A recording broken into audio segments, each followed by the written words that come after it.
Good evening, everyone. China's iSpace launch firm rakes in $729 million for reusable rockets. Bezos, watch out.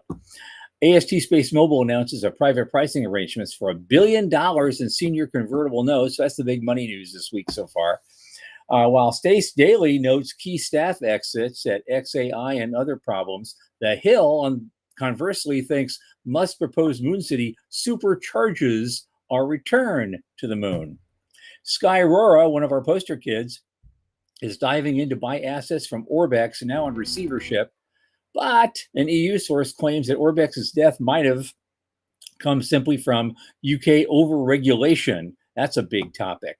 A Latvian startup wants to build a cheap reactor for the moon that is literally powered by other people's nuclear waste, which is, I think, is amazingly interesting.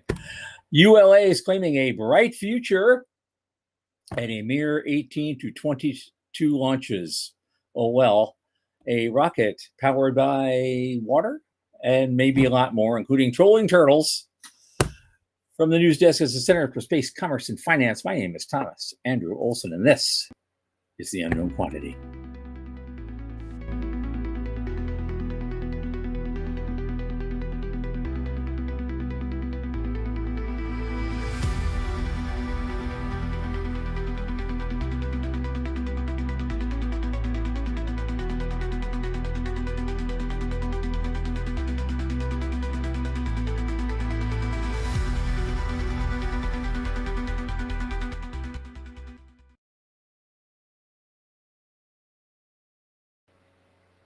As you know, this show is brought to you by the Center for Space, Commerce, and Finance. And what do? Well, of course, we champion and strengthen emerging space startups and space-adjacent enterprises worldwide through access and advocacy. Our pitch events and world-class boot camps fortify startups to be better investor-ready. Now, a lot of our work, especially this podcast, is supported by our listeners and fans like you. Remember, the Center is a 501c3 nonprofit. So just go to our website, cscf.space/support. And click that donate button and drop a little in the tip jar. We appreciate it very much. In addition, if you like this show, I know you do, and you support this show, and I know you do, tell your friends, get them in. Thanks so much. My oldest space friend, Michael Lane, is also here. I can't come up with enough superlatives for him, so I'm just going to bring him in. Michael, come on. How you doing, man? Oh, it's nice to know you've run out of superlatives. I haven't heard you say charming, super intelligent, wise. I haven't heard you use those words yet, but we can only go so far. I didn't say I used all the superlatives I'm capable of using. I just said I've run out of them. Right. Well, I want to compliment you on your new hat, right? New year. Oh, thanks. Thanks. I found this the other day just by happenstance. Oh, yeah, I need that one. Nice. So nice. I was looking for something else entirely, and there it was. Screaming at me. It's magic. I'm kind of digging it. Yeah. I don't know that I'll ever get fully past your other hat because, man, that was a trademark hat. And I'll still be using it a lot, so it's not going anywhere. I'm going to cover part of it with tinfoil for Thursday, and so it'll be bad for a second. You can't do that with this one; it just didn't work. Okay, Jason's here. Veronica's here, y'all. Let's talk for a second about tinfoil hat episode on Thursday because honestly, I'm kind of excited about that. Yeah. I am looking forward to that. It's going to be. I was going to mention it at the end of the show anyway, and I'll do it again now. We'll do it again now because you brought it up. It's extra fun. We call it Tinfoil Hat Night, and we want you to bring your friends, bring your favorite space conspiracy theories, your favorite beverage, and some popcorn. Our returning guest Alice Beanhoff will also be joining the fun, and so I really want to push audience participation. That is highly recommended. I've got some stuff of my own. And so, absolutely, we're going, as Sean says, we're going coast to coast on this. Right, we are going coast to coast. I do want to draw the line at vampires and lycanthropy. That's the coast to coast show that's stuck in my mind. But is that space? No, right. That's my point. When we start talking about the hidden Mars Right. program in 1970, when we start talking about shit like that, I start going into David Wilcock territory. You're going to feel it, man. You are going to feel it. Right. Yeah. No, I think it'll be fun. I'm less about, old conspiracy theories, because honestly, I don't know that much about them, but right. I got a whole bunch of in the near future conspiracy theories. So, I've got a great new one. You're going to love it. Right. And the I shouldn't call them conspiracy theories, because it's a conspiracy of one. It's my opinion of what I think the crazy could be soon. Right. The crazy options. Yeah. So it'll be fun. I'm looking forward to it. Tin hat and all. Yeah. Yep. Okay. All right. What do we got? Well, China's we're always looking for space and money. Well, cheer them or jeer them. China does have a semi-private space. Yep. And that's Tom. All right. So we're talking about China's iSpace, which is a combination of a privately focused company that is supported by an awful lot of governmental dollars. Is that substantively different than SpaceX and Blue? Tomato, especially in the early days. But still, $729 million for reusable rocketry, right? They call it a D++ funding round. Yeah, right. Good for them. Is that their funding round, or is that their rating? What are we saying? What are we really saying here, folks? Yeah.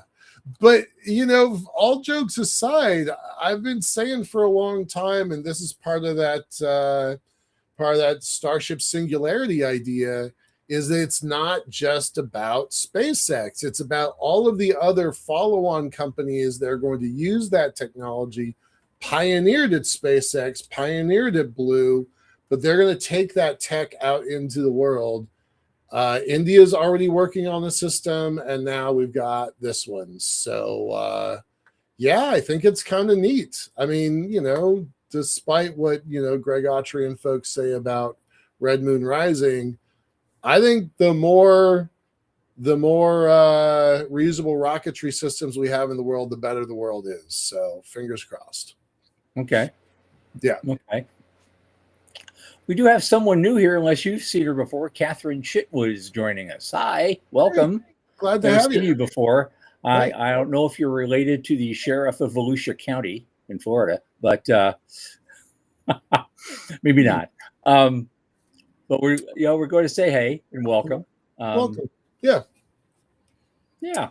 And Morty, I want to give a shout out to our regulars I said something just before the show started. Like, for a lot of y'all, this is appointment television, right? Yep. I mean, we're old enough to know that, you did what you had to catch your Friday night show or your Thursday night show or whatever.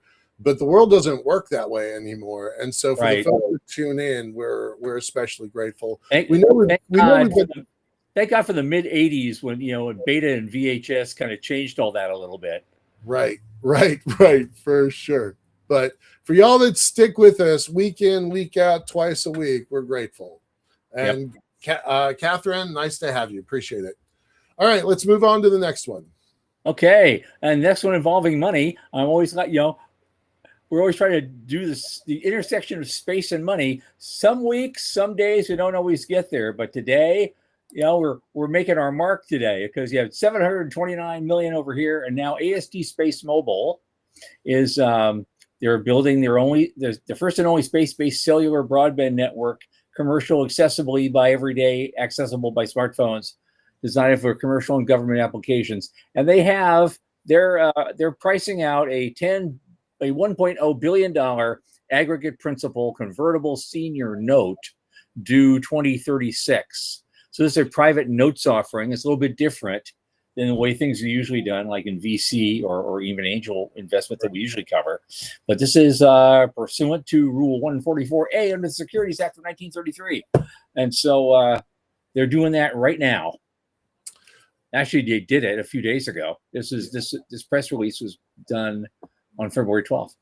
Yeah, it's supposed to settle tomorrow. So, yeah, I brought this one up because this is kind of outside our normal wheelhouse, right? We're always talking about government financing and contracts for folks, and we're talking about VC, but honestly, this is the first big institutional round that I can remember that is debt focused. And I really wanted to point that out because our industry is not usually considered mature enough to get this kind of debt. So I was quite surprised by this. What do you think about that? Well, no, I absolutely agree. It's I thought the number kind of got me. $1 billion?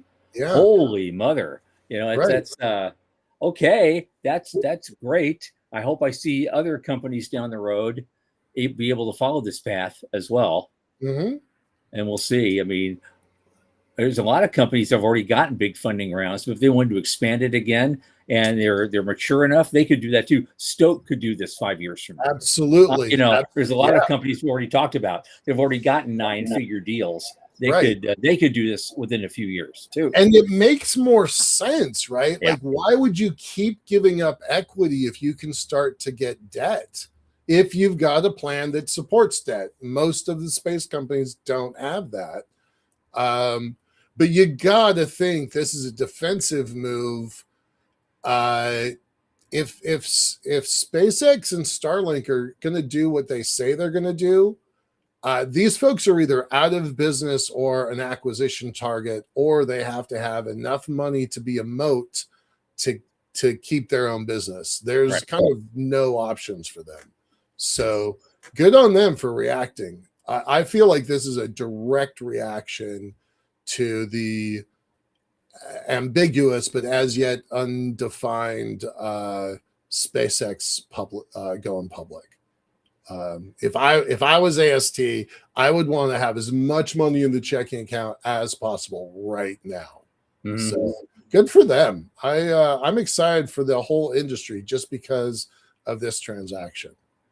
Yeah, absolutely. Well, here's the thing. Our new visitor, Catherine, is just diving in here. Before maybe we go to the next news item, we should. What do we got there? Hey, some interesting stuff. She's been looking into what's happening in her local public utility district, and I guess it's pretty wild. You have the massive AI server farms literally melting their transformers because they aren't cooled right. And they call that thermodynamic debt. And they're flaying the public gear to power their private profits. And if the grid goes down or transformer blows, the PUD board is actually personally liable under state law. Interesting. Yeah. Interesting. And I just looked up her profile on LinkedIn, so I'm not stalking you. Just, that's how the internet works. So she's Kate, not Katie. So hi, Kate. Yeah, it's kind of crazy what's happening there. And Sean says hi, by the way. So great, glad to have you. All right. Oh my goodness, and we've got Joaquin Gallardo on this call. Oh my God! You of all people, I hope that somehow y'all are involved with the AST move, because that would have been a good move. For folks who don't know, Joaquin was a guest of ours probably 3 months ago, because he's I'm going to mess up your title. I think vice president at Silicon Valley Bank. I forget what his title is, but he's one of the guys who hands out the money after the relationships are built. So, all right, cool. Let's move on, unless you got something else to say about AST. No, I just thought it was great to notice, and we'll see how that goes. Now we got two things. These things are kind of a back-to-back. There's one, but then there's kind of the opposite. So the Space Daily article is talking about XAI seeing key staff exits, while Musk just promises moon factories. But half of that original founding team has now left the company after the acquisition. The two co-founders resigned in rapid succession. And so it raises questions about talent retention, ahead of the IPO. And that's why I thought it was worth mentioning. the 6 out of the 12 member team that launched XAI 3 years ago have left. Yes, that might be bad on the surface, but seriously, they've got enough bench, enough depth there that I feel like this is a non-story. I understand why people need to write about it, because there might be something if you scratch the surface, but on the surface, it seems like no big deal. And then also think about it from this perspective. They just merged in with SpaceX. A lot of people just became, gazillionaires overnight. Yep. Equity vested. Like I'm not privy to the details of those transactions, but it is very safe to say that that some of these folks just got a giant payday. Mm-hmm. And so if you want to do your own thing, and the boss man is a kind of a tough guy to work for, maybe it is you do want to move on to greener pastures. And well, although the last paragraph here also says something, maybe it's a little bit important. The churn at XAI just mirrors a wider pattern of staff turnover across the AI industry, where a fierce war for top talent is going on anyway, and has driven pay packages into the tens of millions of dollars. So it could be part of that too. Yeah, that would have been good. We just had Joyce on the call on the show last week. This would have been something really worth asking him about with his industry experience. Yeah, cool. I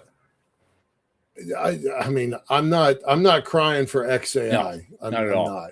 So, what else we got? The back to back on that same coin is the Hill, which goes in the opposite direction and says Musk's lunar city plan supercharges America's return to the moon.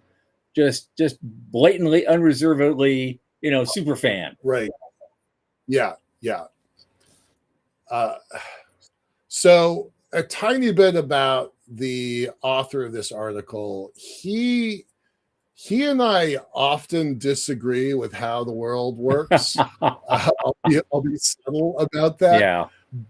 We rarely agree on things outside of space, and he does kind of tend to be kind of hyperbolic. Like he does tend to put a lot of hyperbole in his articles. Gets them read, and people want that, and it's not quite clickbait, but it's clickbait adjacent. But all that said, he's right. I don't always agree with him, but this time I do. He's right. I said this last week. People are going to have to rethink their business plans just because Musk decided to shift from Mars to the moon. That includes a company called Liftport, doesn't it? It sure the hell does. Yeah. We're thinking about this really hard. But we're not the only ones. Not at all. We're just public about it. So he uses a lot of the quotes from Musk's original post, right? He posted that the night of the Super Bowl. I'm just going to read some of his text. The data centers, instead of launching from Earth, would be manufactured on the moon and launched by electromagnetic mass drivers into Earth orbit. Launch costs would be dramatically reduced because of the moon's lower gravity and the costs measured in part in electricity. So he is all in on the mass driver idea. I definitely am all in on the mass driver idea. It's been around for decades, but this might be the catalyst that makes it happen, right? In the same way it might be the catalyst that makes my elevator happen. It might be the catalyst to make mass drivers, which then comes back to what Sean's always talking about, which is down mass from orbit being kind of the next key. It still gives me, I still have a question or two about that whole thing, because because originally back in the days of Jerry's kids, Jerry O'Neill, when he talked about mass drivers, it was purely to get mined lunar material cheaply off the moon and into an orbiting industrial facility who would then process it into usable materials and build an L5 settlement, O'Neill comet, right, or something, or anything else you wanted to do. It never occurred to me because the incredible G forces that you're going to use, it didn't occur to me to put some pieces of sensitive electronic equipment in that bucket and try to shoot it anywhere in a way that wouldn't destroy it. We're not really solving a problem, because right now I can go from Avialto's experience. When we launch a communication satellite, every transponder on there, every KU, KA, C-band, X-band transponder has to be space hardened with a lot of extra material just to survive the first 30 minutes of its life in space. But that material then has to stay with it. And, and you're always moving that extra mass if you get to move it at all or revive it. In the case of Avialto, we can put twice as many transponders in a 55 kilo electronics payload. We don't have to space harden them. So we can carry twice as many and generate about 4,000 megahertz of bandwidth over quite a nice area. So it's kind of, you're kind of reversing it back to the old school. If you're going to start launching these things out of a mass driver toward Earth, you're going to have to space harden it again, which adds to the mass that's there forever. You might be able to recycle it at the other end, but it's just an extra thing you got to do. That's my thought on it. Right.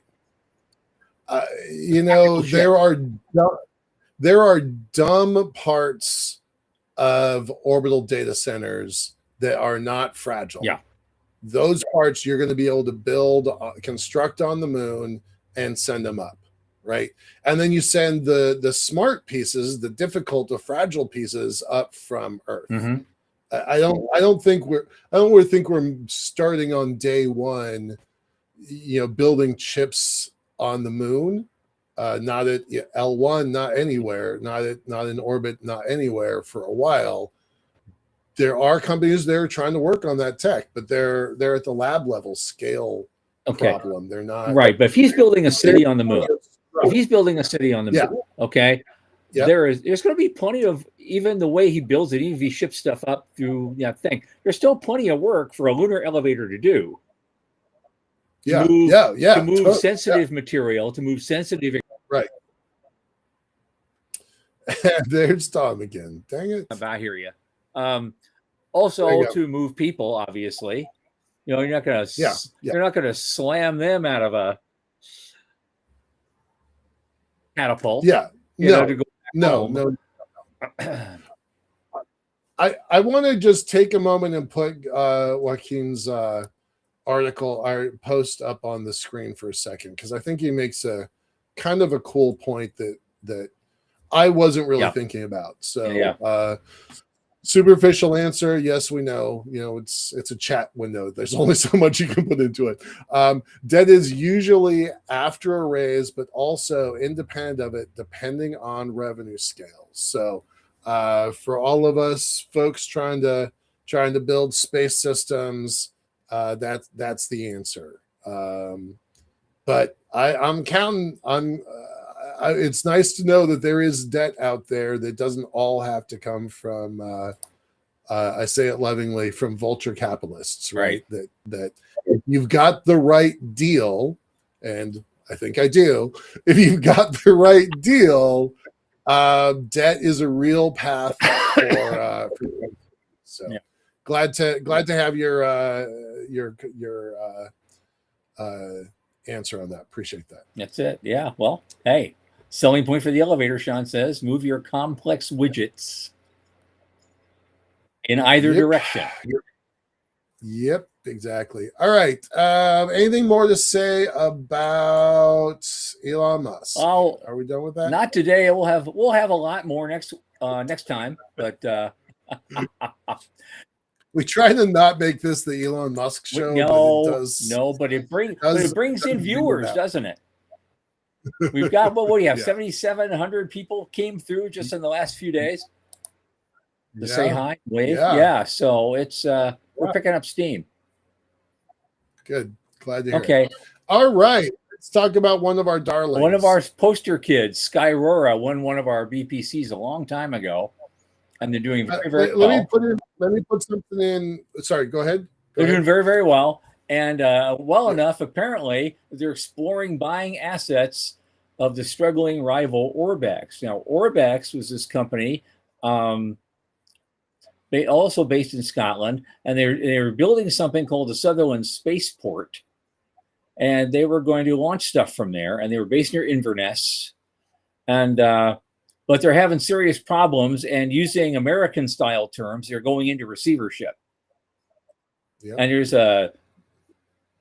there's an interesting story maybe behind that we'll pick up back to this one. I just like the fact that Skyrora, is trying to pick up some good stuff, including maybe a spaceport for pennies on the pound. So that's right. I want to point out like why they're one of our darlings, right? Because we do have new viewers, we do have new listeners. They may not have heard this story. So why is Skyrora one of our darlings? They won one of our new space business plan competitions. I think it was at ISDC in either 2018 or 2019, just before the Troubles. Exactly. So you have to imagine this, right? So there's a couple hundred people, 200 people in the audience. There's maybe 7 companies presenting and competing. Mm-hmm. They've just completed a 3-day boot camp, and now they're up on stage and they're all giving their pitch. They're all giving it their best. And that boot camp's really an important part of what the Center for Space Commerce and Finance does, because we have helped hundreds of companies, be screened and be presented in front of real judges who write real checks. And even though, our prizes will be as low as $5,000 and as high as $1,000, it's not necessarily about winning the prize. And so Skyrora came in, they wowed the judges, they did a great job, they were totally investor ready, and they won, and good for them. And then fast forward, here it is 7-8 years later, they're big enough, strong enough that they're looking to acquire one of their competitors. So it's really awesome to see, not every company that goes through our systems do that, but some of them do, enough of them do. So just trying to give you a little bit of a shout out, since you're not really tooting your own horn, Tom. I wanted to make sure that the horn got tooted. Okay, well, okay, right. We got that. Now, but here's the backstory now. So I think it's another one of those things, the other side of the coin, right? Because somebody called the European Spaceflight Blog, they suggested, this is a separate topic technically, but it ties in, that it was, the failure for the exploration company suggested that the future of his failure of his acquisition of launch service startup Orbex was linked to the UK government's decision not to approve the transaction. Oof. That's hard. Yeah. And I've already heard a lot. I just heard some politician I never heard of before in England just a little bit ago. They're founding yet another political party. And but they can do that. That's one thing I appreciate about them. This is an aside. We could tap this later. Right. One of the things I like about the UK system, probably the only thing I like about the UK system, parliamentary system, is that they can form a new political party on the back of an envelope and 6 months later have an election and have people in parliament. Now, Nigel Farage is working on his 3rd chapter with this. Oh my God! He founded the UKIP party way back when and got in there, and then he got elected to the EU Parliament. When they were still part of the EU, and then he founded Brexit and ran that movement to its conclusion. And now he's got this new party that he's founded, and they're getting like 50% traction now. Oh my God. And Wow. so I laugh at the irony. I have friends, close friends. They want Yeah. to, they're so scared of what's happening in this country because of Donald Trump, they're going to move to the UK. And I think Right. I haven't said anything to them. I think, Not better what are there. you gonna do when Nigel Farage becomes the prime minister? Oh man. That's my aside. Oh my We'll put it aside because that's what's happening over there. And one of the biggest problems that makes that new party of his so Reform UK or whatever it is, it's so powerful and so has so much traction is the over-regulation. It's not in the immigration issue, which you can argue about all day long. It's just inherent in the structure, the over-regulation of everything and everyone, and the over-taxation of everything and everyone, and that's the biggest thing that's bringing people to the table. And so how does that tie into Orbex? Well, if they block, okay, I'll answer it. Block the sale, yeah, then and Orbex had no choice. They owe more debts than they can pay, so that's the next stop is receivership. Right? No, you're done. And so now Skyrora comes in wanting to buy as much as they can for 10 pennies on the quid. Right? Yeah. Right. At some level, this is kind of what happened to Maston 2 years ago, right? He made a fatal mistake. Of course he did, and I'm not trying to rehash his history, but there's situations like we talked about this 10 years ago when you have 100 or 150 launch companies. They're not all going to turn into SpaceX and Rocket Lab and Relativity, and they're just not going to, right? So there's going to be a continuous consolidation, and because of nationalism and sovereignty questions, people forget this is a highly regulated industry. So if the government wants to step in and say, nope, you can't do that, they 100% have the power to do that. Yeah. So we're probably going to see more of this. I don't think this is exclusive to the UK. I mean, maybe that's his decision was, and maybe there's more to that story. But the problem of it being a regulated industry, there's a lot of red tape in what we have that in this country. We have regulations regarding M&A. We have regulations regarding M&A, but very rarely are they actually invoked, for a merger or an acquisition. So, they take it to the next level in Britain. Unfortunately. We got a new viewer come in, Richard Reynolds. Hi, welcome. Hey, we're getting a lot of newbies here tonight. I love it. Well, shout out to Sean. He did some magic with our channel and a bunch of shorts, and we're seeing traction from it. So thanks, Sean, and thanks, Richard. All right, let's keep going. What do we got? We got about half an hour. We got about 27 minutes. Okay, what's the next thing? I keep getting this thing. His webpage was reloaded because it was using significant energy. Well, who? Okay. Right. Oh, this is about the Latvian startup. They want to build. Love this for so many reasons. They want to make a reactor to generate electricity in the moon that's totally powered by nuclear waste, other people's nuclear waste, and they say they can do it. It's called Deep Space Energy, and they're developing a compact radioisotope power generator that says can deliver the same output as legacy space nuclear systems while using 5 times less fuel. And so they've gotten 350,000 euros in pre-seed funding and secured an additional 580,000 euros in public contracts and grants to push the technology toward commercialization. I love every single bit of this. Because technically it is the same kind of generator that, in a way, that powered Cassini and continues to power Voyager 2. Right. And so it's maybe old tech done in a new way, and it's going to be better, and that would be great. They could probably use one of those on Orion sometime if they can make it small enough, because because they're not using fuel cells anymore like we did in Apollo, and they've got these lovely solar panels that they're using, and probably a lot of nice batteries. But they said outright these panels can't be without solar exposure for 90 minutes or more. Right. Yeah.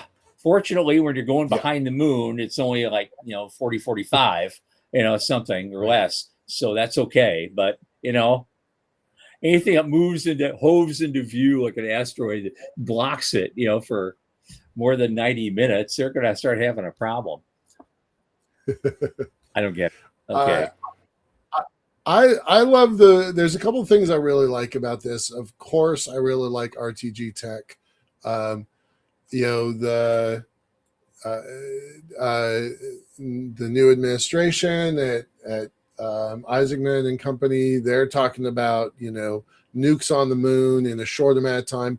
This is probably their fastest path to hit those self-imposed deadlines. Yeah. So just for the checkbox of it, this could be really powerful to accomplish a goal that some people are really skeptical of. And so I like the idea of getting the checkbox. That's one thing. Go ahead. The timing couldn't be better, because that also ties in with Musk building a lunar city.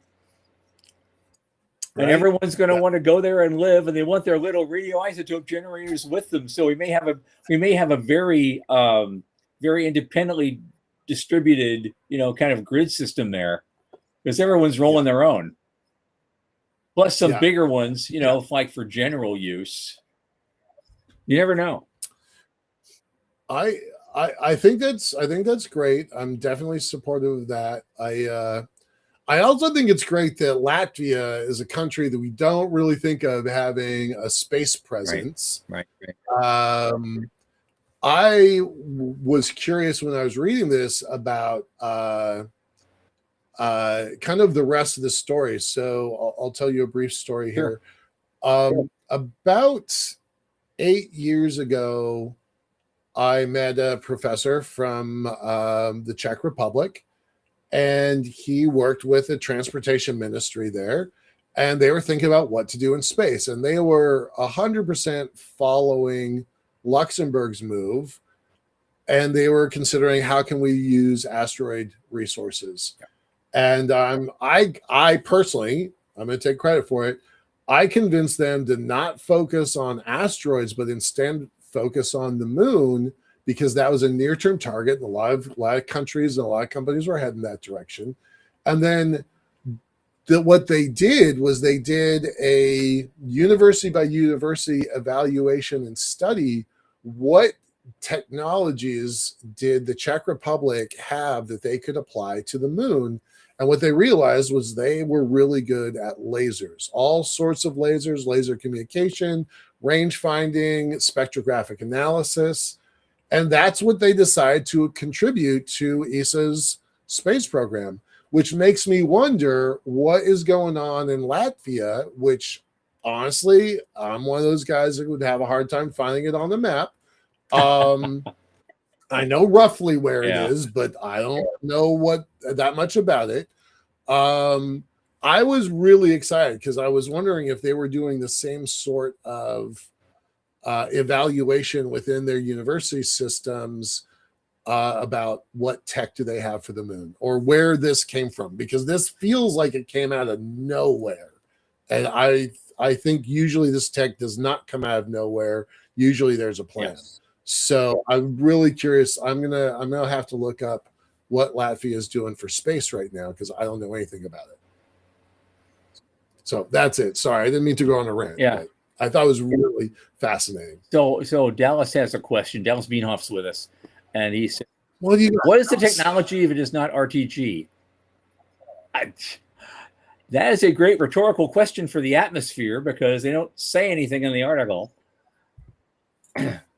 I mean, they're saying it is RTG, but it's kind of a new and improved version, because it's using Aramecium 241, so it uses less fuel, and it's using other people's junk junk radiation. But it is still RTG. Here, I'm going to read the quote. The system converts heat from radioactive decay into electricity. The heat source comes from radioisotopes extracted from commercial nuclear reactor waste, primarily americium-241. So it's just a new and improved RTG. It's not an RTG. Sorry, that wasn't clear. Yeah. Cool. Other than that, it's golden. Yep. And that, by the way, is a plug for Thursday. Dallas is going to be our guest on Thursday when we're doing our tinfoil hat episode. So where I'm seriously going to go to the store and get aluminum foil and make a hat. I'm not kidding about that. It's going to be a goofy show. So looking forward to having you there, Dallas. I stocked up against the excesses of what I thought Joe Biden was going to do in 2021. I've got tinfoil for the Russian army. No shortage at this house. And Dallas is making a comment. If it's 4 to 5 times more efficient, it's still in the watts to kilowatts output range. Yeah. It does not specifically say that, but your math is good, I think. Absolutely. Okay, 19 minutes to go. What do we got? I had to take a dive into old space. ULA, the unholy child of Lockheed Martin and Boeing, are trying to rebuild their fortunes, and yet here it is, and they think 18 to 22 launches this year is going to make them competitive. As we say here in Florida, bless their hearts. I was going to say that's what we say. Bless your heart. Because Elon's on a roll towards 150 this year, probably, not counting Starship. So, okay. But you think that's a bright future?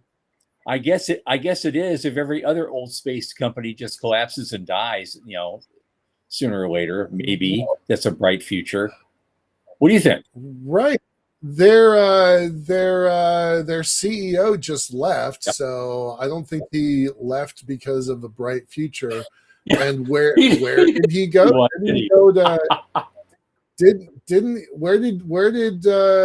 Where did Bruno go? Was that SpaceX or Blue? I thought it was Blue. But he's picking up basically the government liaison super vice president. I don't know what the hell his title is, but he's the guy who's going to help make sure that defense contracts go to that company. So that's the only thing ULA has going for it. It's the only thing they've had going for years. Is their consistent relationship with before the Air Force and now Space Force and other governmental contracts. So if it is really expensive and really sensitive, folks are still using ULA as their launch provider. But how long is that moat going to last? How long is that relationship going to continue? I really do kind of wonder about that. Dallas, that's a conversation for you on Thursday, by the way, again with your tinfoil hat version. And by the way, yes, it was Blue Origin. I just saw that. I would love to explore what happens to ULA. We always take the 5 years, the 10 years, the 25-year crystal ball out. So what happens to ULA in 5 years? Because I don't know. Yeah, and then there's something that's not listed here. I think it was on the show before. We talked about because NASA is still trying to work with Boeing to get the CST-100 going, get Starliner going, and it's just how long are you going to whip this horse, man? I want to rename that the little engine that could. The little spacecraft. I think I can. But then the helium leaks again, and a voice goes up. I think I can. Oh, it's true. Veronica makes a good point though, because people are worried about this Musk monopoly. They are, like, it's not trivial. When you own that much of the market, you do have to wonder that. And Veronica, that's one of the main reasons that Europe is well, and also Asia, in India and China are all, and Korea are all developing their own sovereign launch capability, because we didn't bring it up in the news. It's not kind of a normal thing for our show, but last week, SpaceX Starlink shut off servers to the Russians this time, not to the Ukrainians. Mhm. So that was a plus. Yeah. But by having that much power and just a decision to flip a switch, and all of your soldiers in the field are suddenly blind. I don't personally hate that the Russians are blind in the field, but that kind of power terrifies me. Yeah. That kind of power terrifies me. So, well, just going back to the launch frequency. I mean, everybody said, "Oh God, how are they going to keep up with him?" And now it's dangerous. So now he has too much power, and he's doing this all the time. He's taking over the market, and how are you going to stop him? Well, I hate to tell you this, folks, but Mr. Crystal Ball, I saw this coming in 2018. And I tell you the exact day, February 6th of 2018, because that is when the first Falcon Heavy launched and landed not one, but 2 boosters right next to each other at the same time. Unreal. Everyone trying to build a launch capacity other than Musk should have seen that, shit their pants, and moved on. Well, changed plans, reacted. Like, one of the first conversations we had during this show was, what does Liftport do in a world where SpaceX is going to the moon? Like, I don't know, but I mean, everybody who listens to this show should be asking that question. So yeah, your crystal ball was 100% accurate. Like, if you can do that, if you can land 2 boosters at a time, the world is going to change.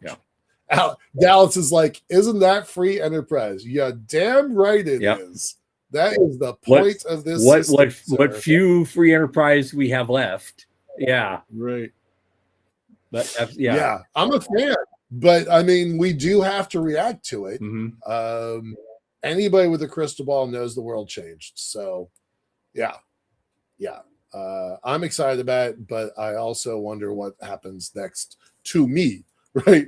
It's not an abstract conversation. It's not like, well, it'd be cool to get into the SpaceX IPO. This is a real question. Like, what happens to me? You have a lot of ways to add value still. And so, and that actually be helpful in service of helping him build that city. Well, and we're going to talk about next on Thursday, but that both SpaceX and Blue pivoted back to the moon within 2 weeks of each other. That's not a coincidence. I definitely, in my heart, I don't have evidence for this. I definitely think that's a Isaacman influence. Nope. But holy cow, does it crystallize the potential of going to the moon? And this is why a lot of people say now in the punditry area, it's basically the space race has nothing to do with NASA. It's between Musk and Bezos and China. That's where it is. Yep. And that's the quiet part that Isaacman can't say out loud. Send NASA beyond the moon. Like, there was a point when we're like, look, we don't need you guys so much on Leo anymore. We got that covered with 15,000 satellites in the sky, going to be 100,000 satellites in the sky, going to be 100,000 satellites in the sky. Let's move NASA beyond that, right? Dallas is saying Liftport should be thinking about Earth point-to-point rocket travel. Right. I don't think that's where we're going. But you make elevators. That's right, probably your Otis. Well, you're making elevators.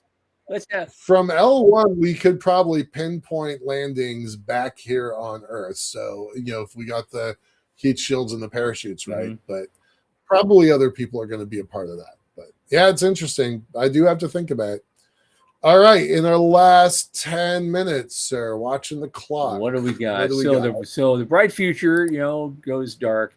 Oh, I talk about this startup called General Galactic. They have a water-based propellant, but I only mention it because it was co-founded by a former SpaceX engineer. So here's another SpaceX alumnus that's trying to build something on their own. Right. God. Just pause there for a second. We'll come back to this because I do want to talk about it, but just imagine for a minute how much freed up capital there's going to be when that IPO happens, right? People that were at SpaceX in the earliest days.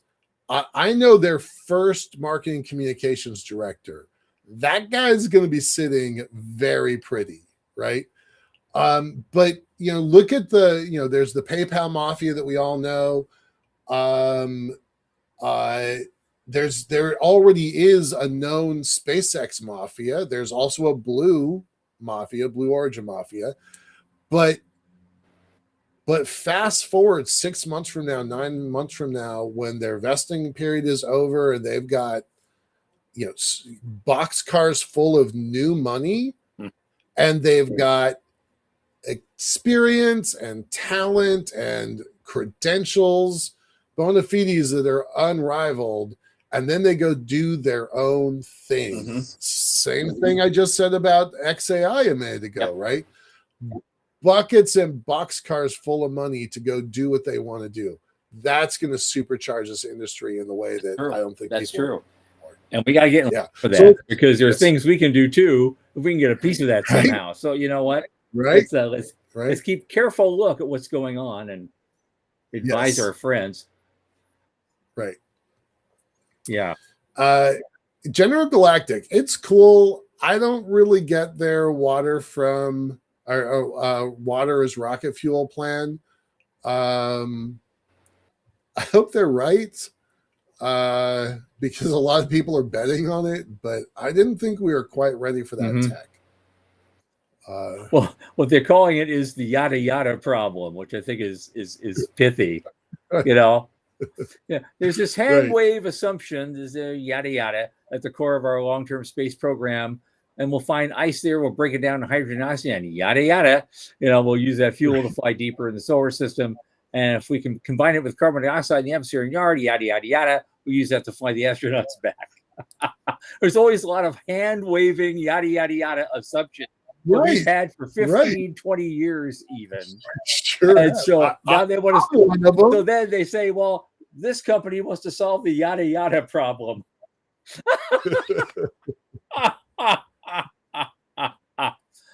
Clearly, New Yorkers are ex-New Yorkers. Yeah.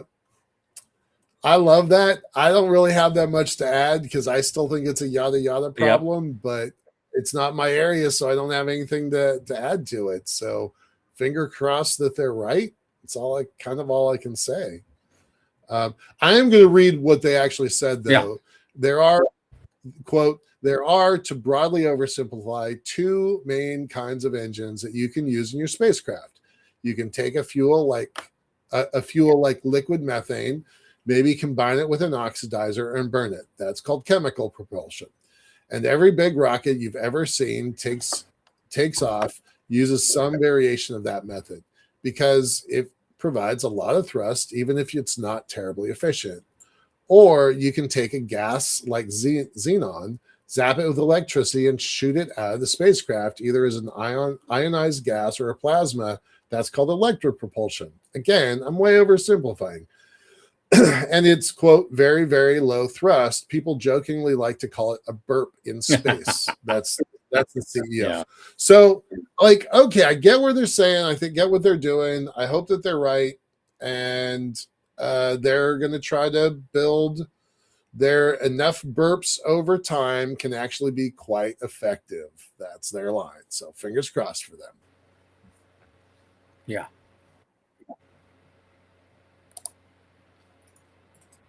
All right. Okay, we're getting close to the end, but here's a good one to, get to the end with. I thought this was interesting. It's from the other day. U.S. Space Force makes commercial the default setting Yeah. for them. It's no longer a recommendation, it's an imperative for them. And the Pentagon as a whole is embracing commercial acquisition processes and tech at a greater level, as the Space Force has already capitalized on a robust market, et cetera, et cetera. And of course, it's another one of those things where you have to, like, you know, pay the wall, but you pay the wall. But we got enough out of that because we've seen it. It's just a reminder of what we've been seeing, and now this connects the dots. This is the conclusion from all that they're doing. This is big, right? It seems like it's not that big a deal, but it is. I've talked before about going to some of the meetings, the space-based industrial meeting that I think is one of the most important meetings in the country, and it's one no one ever goes to and no one ever talks about.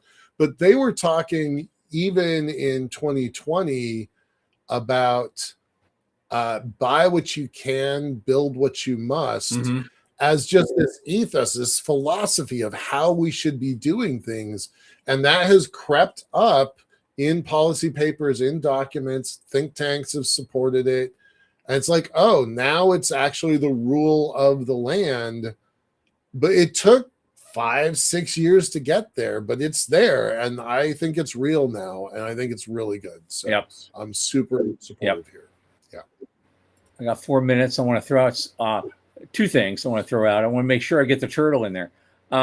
It's a startup called Wardstone, and they're using a new approach to space-based missile defense.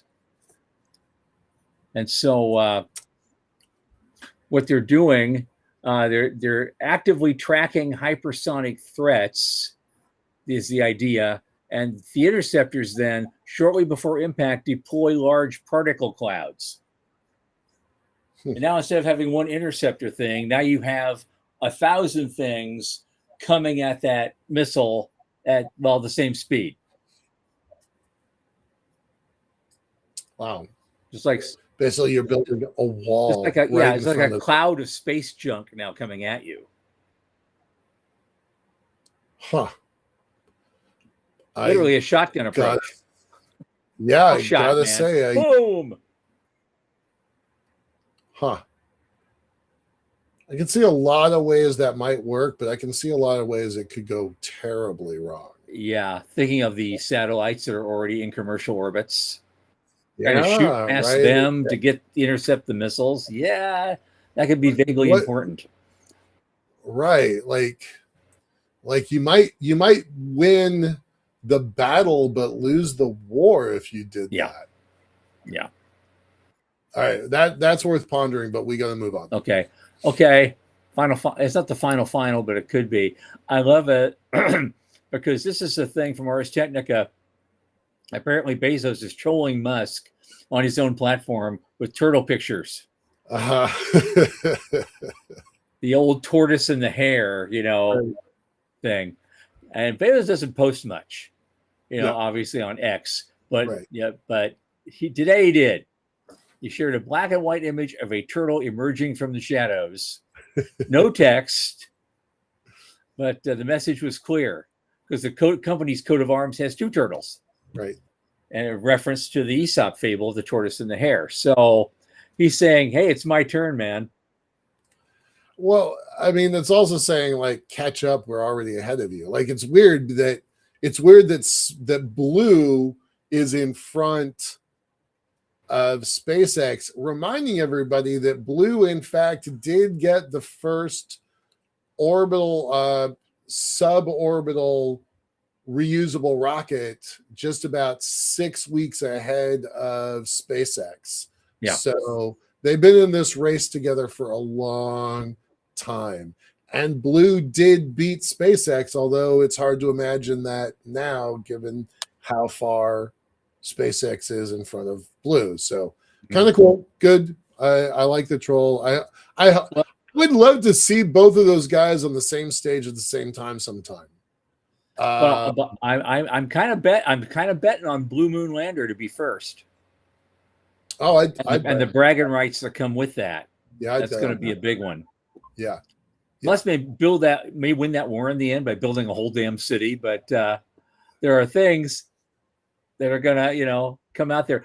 Not everything goes into Elon's pocket as far as changing the world and making history. It's and that's a good thing. Yeah. And we're coming up to the end, Michael. This has been a fun time, and we had a lot of great people here tonight. I love you all. Thanks for coming. That was great. And I'll say it again. This coming Thursday night, always 8 p.m. Eastern, we're doing tinfoil hat night. Bring your favorite space conspiracy theories, your favorite beverages and popcorn. And Dallas Beanoff, our returning guest, will be joining the fun as well. And we're really insisting audience participation is highly recommended. Tell your friends, bring them here. This is going to be an absolute gas. You're going to love it. And if it really gets popular, we may make it an annual event. That's just what I'm hoping for. Right. So on that note, for Michael Lane and Sean Key from the news desk at the Center for Space Commerce, I remain Thomas Andrew Olson. Keep watching the skies.